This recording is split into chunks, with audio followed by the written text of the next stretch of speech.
What up YouTube? It is your boy All About The Sneakerz back with another unboxing and review video for you guys. Now today, as you can tell from the thumbnail as well as the title of the video, that is correct guys, we're unboxing the Air Jordan 3 Muslin.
Alright, so this sneaker is a little bit different than our typical Air Jordan 3 in terms of materials. Traditionally, we'll get leather on an Air Jordan 3 or sometimes maybe even nubuck. However, in this case, we do get canvas on this pair. Now, people are referring to this pair as the poor man's About 3, which released last year and was pretty hype in the sneaker community. Some people even deeming it sneaker of the year. However, in my personal opinion, I'm not much of a fan of the About 3, but in contrary, I am a fan of this one, the Muslin. Everything's just not for everyone, so if you like the About 3, kudos to you for that, but for me, the Muslin does it personally. However, comment below, let me know if you went after this sneaker or not. Luckily, I was able to hit this one on the Nike Sneakers app, which was a little bit shocking when I did hit. I did not expect to win, but glad that I did. Now I have this one in the collection. Also, let me know if you guys are a fan of the About 3, and in comparison to that shoe and this shoe, which one do you like the best? Again, just leave that info down in the comments below. As you know, I'm always in the comments responding. Now, if you're new to the channel or if you're not, make sure you smash that like, subscribe, and share button, and make sure you hit that notification bell so you can stay up to date on future release videos. Now, without further ado, let's go ahead and jump right into it. All right, guys, so as you can see here, I do have the shipping box, which is our Nike shipping box with the carbon emission. Now, I do have a bit of a rant about this one. Nike's boxes are very flimsy whenever they use these carbon emission boxes, to the point to where if they get thrown around by the shipper, they get damaged pretty easily, and that can damage the shoebox. And in this case, as you can see here, I already busted this one open. Just based on the condition of the shoebox, I noticed a bunch of creasing and dents in the box, and I was like, you know, let me look at my shoes, because from recent experiences, when my shipping box is busted up, the shoebox is as well. So we have a big crease right here on the shipping box, and then we have this side piece here that is severely dented, and then here we have a big stab in the box, almost like a knife went through it. So after seeing all of that, I was like, man, I know my shoes are probably not in the best condition. Not to mention, this box that Nike uses has a lot of space around the shoebox, giving it room to slide around. As if you just take the box and shake it, you can hear the shoebox bouncing up against the walls of the shipping box. That is not good in my opinion for any company that is going to ship a product out to a customer, especially a product such as Air Jordans, which are considered luxury sneakers and range around $200. I would hope they take better care of the boxes. At least give the customer an option to add in bubble wrap or foam, which I personally believe is something they should be doing on their own and not pushing that cost onto the customer, because some of us actually love our boxes and collect our boxes. And in my case, being a content creator, I present this stuff to you guys, so I do want to show the highest quality products, not just the product itself, but the packaging as well, because that does go along with what you're purchasing. However, needless to say, I did check the box out, and yes, it is damaged, which is why I'm making this little bit of rant. So hey, Nike, get your stuff together, please put something in the boxes to prevent it from potentially having damage from the shipping companies or couriers, because we know how they get down. Boxes get tossed around, some even open, and again, like my box looked like it has a stab wound, which I'm sure may come from security or maybe even a curious employee. I have no idea, guys. It could also get bumped into something that maybe put a hole in it, but enough ranting on that, guys. Nike, again, please get it together. But let's go ahead and take a look at this shoebox. All right, guys, so here we have the box, which I think is a very nice box. This is that 3/4 box where we do get 2 quarters in one color and the 3rd quarter in another color. So in this case, we get sort of a cream look on the 2/4 side of the box, and then we get that muslin color, which is more of a darker cream or a tan-like color on that 1/4 portion of the box. Everything looks good from this view. However, taking a look at the top of the box, we do get a big red Jumpman on the 2/4 portion of the box. And as you can see there, guys, is where we do have the damage. Now this appears to be from the shoebox having space to just slide around inside of the shipping box. Maybe it got tossed too hard and bam, with a big ding there in the corner. Not happy about that one. But you remember where the box got what appears to be a stab wound. That same hole did go through to the shoebox, as you can see here on the bottom. So again, not happy about this one either. For someone who collects my sneakers and keeps my boxes in decent condition, I would like for them to arrive to me that way if possible. And again, bubble wrap, foam, things like that isn't going to prevent the box from getting damaged, although it may add a little extra protection, and therefore I'll probably put the blame more on the shipping company at that point if I notice that Nike did attempt to make it right before it shipped out. And on one side of the box we get our size sticker, and the size sticker reads Air Jordan 3 Retro SE. The colorway is Muslin University Red. This is a men's US size 10, personal size for me in the Air Jordan, and there's no suggested retail price on this box. So I'm really starting to believe that Nike is done with putting retail prices on boxes. I don't know, maybe the retailers can get away with using their own retail price. I'm not sure how that's gonna work out in the future, but we'll see how it goes. However, this pair did release for $200 US.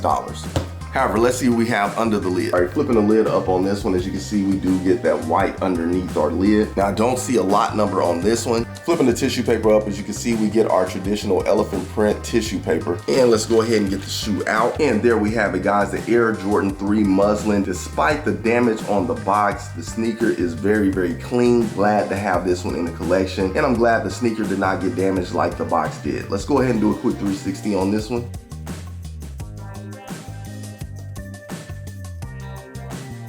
All right, guys, taking a look at the sneaker in hand, I'm pretty impressed. Now, when I first saw this sneaker surface, I wasn't big on the canvas material. Not that I'm against canvas, but it's not my favorite material on a sneaker. But sometimes it can work out pretty well. And in this case, I don't think it's a bad look on this one. All right, let's go ahead and go over the shoe a little in depth here, starting with our outsole. As you can see, we do get this cement gray on our outsole. This is sort of a traditional Air Jordan 3 look, digging it a lot. Moving on up here to our midsole, as you can see, we get an off-white sort of cream color here on our midsole, or maybe a cell color per se. And then going around this rear portion of the midsole, we do get that muslin color, which is again more of a tannish or darker cream color, which I like a lot. It's just more of a vintage-like cell look in my opinion, but I'm digging that portion on the midsole as it gives it a little change up. Looking inside of our air bubble, it's a bit hard to see, but inside of there, it is the same cell color that we get here on this portion of the midsole. Moving on up to the upper of the shoe, as you can see here on our mud guard, we do get that canvas material in that muslin color. Very, very nice, as well as we get here on the upper portion of the shoe. Now, the canvas does seem to be pretty durable in terms of potentially damaging the shoe. Now, it will crease if you wear your shoe, and once it does crease, it's probably going to be hard to get those creases out. Also, things like snagging the shoe against something, that canvas material is not going to be as durable as leather. However, as far as the shoe holding up, it's not flimsy at all. It is pretty sturdy. So again, that canvas material is durable, but at the same time, it's a delicate material, so you will have to watch how, when, and where you wear these sneakers. Also, that muslin colorway is a light complected color, so getting stains on this shoe is going to be very easy to do. Some things are probably going to happen without you even knowing. You're going to look up and you're going to see something on there, and it's not going to be easy to rub out. So hey man, these are more of a delicate type, not everyday wear shoe, but special occasion type of shoe in my opinion. However, this is where we do get the change up, and this is what resembles the A Ma Maniére 3 is on this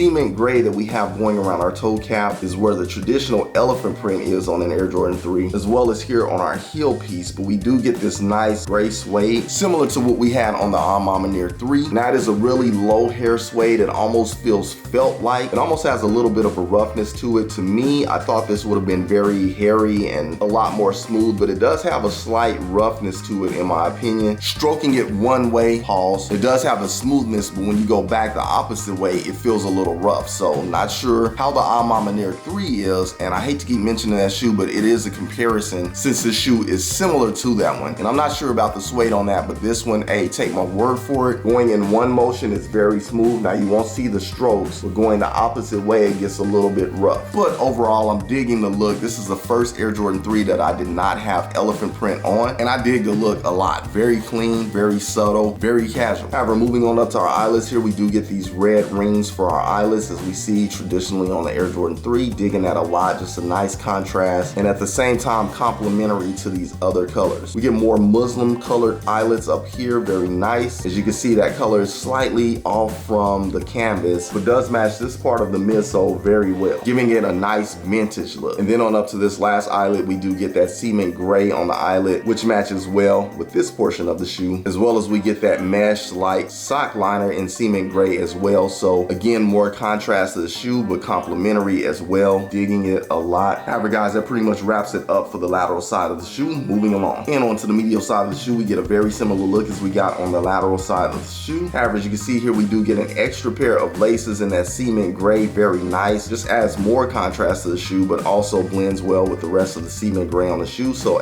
whichever one you choose to rock is on you. Personally, I'm sticking with the traditional laces that they put in the shoe, but it is nice to have these additional laces. As you can see, these are a little mumbled and jumbled inside of this bag. This is the first time I've got a lace that just wasn't really wrapped up or rolled up perfectly. So hey man, some may come like this. It just looks like they really just rolled them up and threw them in here. But as you can see, the little plastic piece going through the bag is underneath that red strip. So you may want to make sure yours look like that at least. Any small details I can do here on the channel to help you guys distinguish the real from the fake. As you know, we only do real sneakers over here on the channel. Authentic sneakers, should I say. However, that pretty much wraps it up for the medial side of the shoe. Moving along. Taking a look at the shoe from the top down, as you can see, that cement gray going around our outsole, that sail colored, cream colored midsole, more of that cement gray on our suede going around our toe cap, muslin colored canvas on our toe box. We also get perforated holes going up our tongue in that muslin canvas. Back to the lateral side for just a sec, I forgot to mention that we do get perforated holes there in that area as well, which is in that canvas, and also up here on our collar. But that does match well with the tongue, as you can see. We also get these sail color or muslin colored laces, just keeping a clean look to the top of the shoe, digging that a lot. And last but not least, on up to the upper of our tongue, as you can see, we do get a stitch university red Jumpman, very clean. I think this sneaker was executed very nicely and the quality of it is great. Don't see a lot of glue stains or anything like that on the shoe. And then when we get these little hints of red as well as hints of gray, it's just evenly balanced along the whole shoe. I also do want to point out, this is that traditional Air Jordan 3 tongue where you can't see what is behind the tongue, because behind the tongue we do get more of that university red, but that is not visible from the front, and I think that's very nice. However, that pretty much wraps it up for the top portion of the shoe. Moving along. Taking a look at the shoe from the back, I really dig this look a lot. Starting with our outsoles, you can see that cement gray, then we get that sail going around our midsole as well as that muslin color. On up to that cement gray suede, and then our heel tab in the back, which is the dopest piece of the back of the shoe. And I'll get a little closer, you guys can see that is a muslin heel tag, and then we get that university red Jumpman and air text, very clean. Again, like I say, just an even balance to the shoe all over in terms of the colorway and the color blocking. Digging this shoe a lot, definitely love it from the rear view. Pause. Taking a look at the interior of the shoe, again, we do get that gray sock liner in that mesh-like material, as well as we get that same material on the back of the tongue in the red, as I just mentioned. On the insole, we do get a red insole. It's tough to see inside of there, but we do get a white Jumpman on the insole. I think it's very clean, not a muslin color or anything, but hey, works for me. No one sees the insole ever. And we also get a cardboard shoe tree in place, and we get our size tag on the back of the tongue. And last but not leads guys onto the outsole of the shoe. Again, we do get a traditional looking outsole. Gives me that cement vibe, as majority of the outsole is that cement gray. Here we get that university red pod on the forefront of the outsole. We get that off-white or cream color, cell color, maybe muslin color look there in the center of the outsole, extending to the rear. And then we get that University Jordan text right there in the center of it. Very, very clean, nice outsole, digging it a lot. Again, giving me OG type of vibes. However, you just saw right here on All About the Sneakers, the Air Jordan 3 Muslin, a very, very clean sneaker in my opinion. Subtle, casual dopeness. Glad to have this one in the collection, guys. Now again, comment below. Let me know what you think about this sneaker after seeing it here on the channel, as I do provide the quality in 4K to you guys, so you can get a good visual of the aesthetics and the details of the sneaker. Did you go after this one? Did you not? Did you cop to keep? Did you cop to resell? Now, I did hear a lot of people didn't care for the canvas on this shoe. They preferred leather. A lot of people dumped the shoe as soon as they got it. But then again, it's some people's favorite Air Jordan 3 of the year to release so far. For me, I'm probably gonna have to say the same. Yes, I'm digging this shoe a lot, and I do put it at the top of the pedestal in terms of the Air Jordan 3s overall. And again, like I stated, I definitely like it more than the Alma Near 3. That's just my personal opinion. So hey, don't knock me for that one, guys. For all of you Alma Near Air Jordan 3 fans, hey man, it's just my personal preference. However, again, if you're new to the channel or if you're not, make sure you smash that like, subscribe, and share button, and make sure you hit that notification bell so you can stay up to date on future release videos. Now, when you get a chance, head over to IG and follow me at All About the Sneakers, spelled exactly the way it is here on the channel, with the Z on the end instead of an S.